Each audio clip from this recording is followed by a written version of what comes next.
আসসালামু আলাইকুম ভাইয়া এন্ড আপুরা, তোমরা কেমন আছো? আশা করি সবাই ভালো আছো। আমিও আল্লাহর রহমতে ভালো আছি।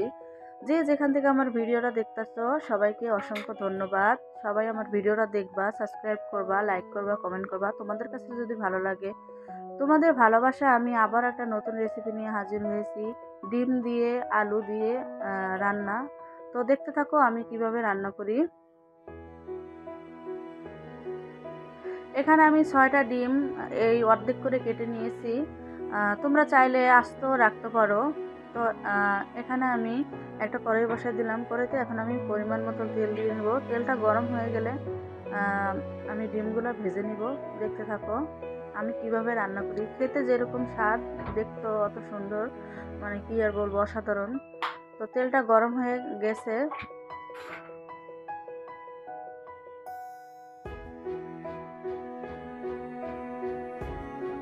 এখানে দিয়ে দিব হাফ চামচ লবণ। লবণ তেলের সাথে ভালো করে মিশিয়ে নিব।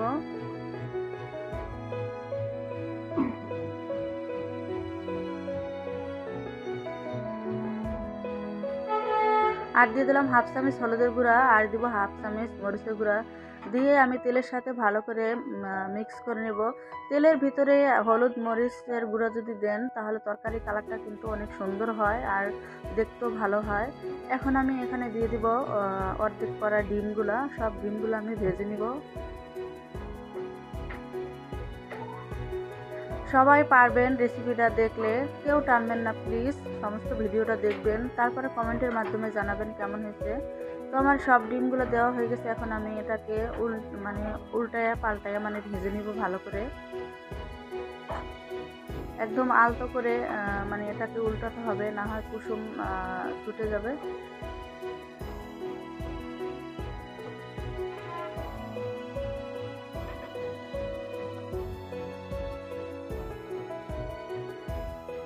একশোর উপরে ভিডিও দেখা হয়, ভিউ হয়, কিন্তু ওয়াচ টাইম মাত্র আধা ঘন্টাও হয় না, জানি না কেন। তো আমার ডিমগুলো ভাজা হয়ে গেছে। এখন আমি ডিমগুলো উঠাই নেব। বেশি ডিম ভাজবো না, তাহলে শক্ত হয়ে যাবে, খেতে স্বাদ লাগবে না। এখন আমি দেখেন এইভাবে হালকা করে ভেজে নিলাম। একদম রান্না করা খুবই ইজি আর তাড়াতাড়ি হয়। বাসায় দেখা যায় অনেক টাইমে মাছ মাংস থাকে না, তখন ডিম যদি 4টা 2টা থাকলেও অর্ধেক অর্ধেক করে ভাগ করে খাওয়া যায় এভাবে রান্না করলে। দিয়ে দিলাম ওই তেলের ভিতরেই আমি পেঁয়াজ কুচি পরিমাণ মতো।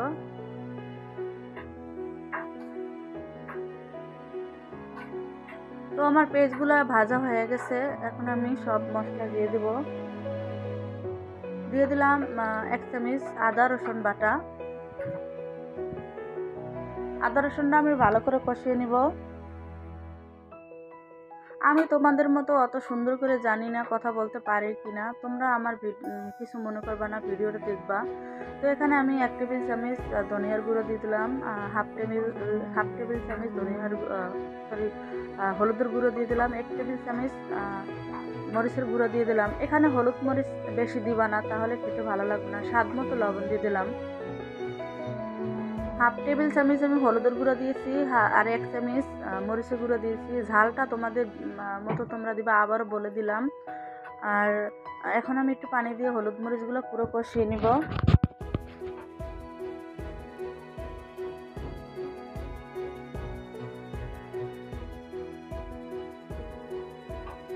ভালো করে কষাতে হবে হলুদ মরিচ, কারণ ওখানে কিন্তু ডিম অলরেডি হয়ে গেছে। ডিমের বেশি আর জাল লাগে না। তো ভেজে নিয়েছি। এখানে আমি একটা বড় আলু নিয়েছি, আধা কেজির মতো, আধা কেজিরও কম আলু এরকম সাইজ করে কেটে নিয়েছি। এখন দিয়ে দেবো আমি, হলুদ মরিচ কষানো হয়ে গেছে, আলুগুলো দিয়ে দেবো।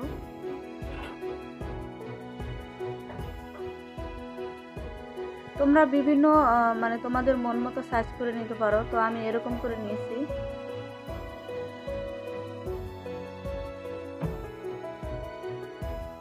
ভালো করে আমি আলুগুলো কষিয়ে নিব।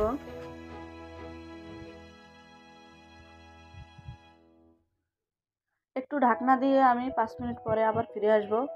তো দেখেন আমার আলুগুলো ভালো করে কষানো হয়ে গেছে। আলুগুলো প্রায় 80% হয়ে গেছে সিদ্ধ। এখন আমি ঝোলের জন্য পরিমাণ মতো পানি দিয়ে দিব। আমি এই তরকারিটা একটু ঝোল রাখবো, তাই একটু বেশি পানি দিব। ভালো করে নাড়াচাড়া দিয়ে ঢেকে দিব।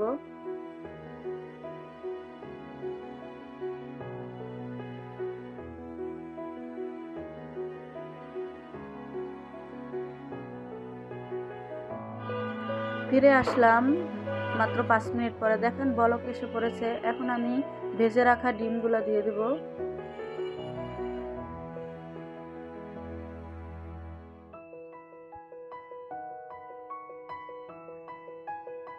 আমি এভাবে ডিমগুলো দিয়ে দেবো। তোমরা আবার উল্টা করে দিও না, তাহলে কুসুমটা গলে যাবে। এইভাবেই দিবা। তো আমার সব ডিমগুলো দেওয়া হয়ে গেছে। এখন আমি মাত্র 10 মিনিট জাল করে নিব, কারণ সমস্ত আমার আলু সিদ্ধ হয়ে গেছে, আবার ডিম ভেজে রাখা, এই জন্য বেশি জাল করা লাগবে না। এখানে আমি ফালি করা কাঁচামরিচ দিয়ে দিলাম।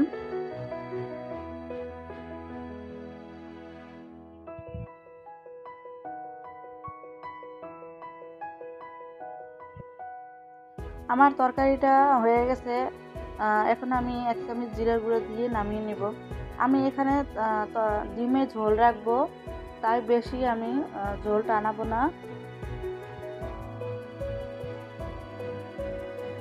তোমার এই রেসিপিটা একটু ঝোল রাখলে কিন্তু খুব ভালো হয়।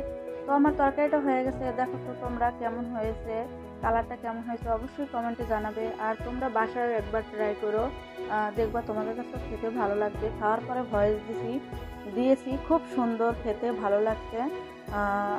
অনেক মানে যে কোনো সবাই পারবেন, বেসালার ভাইয়েরা, প্রবাসী ভাইয়েরা, নতুন আপুদের জন্য একদম সহজ রেসিপি, কোনো রকম ঝামেলা ছাড়া।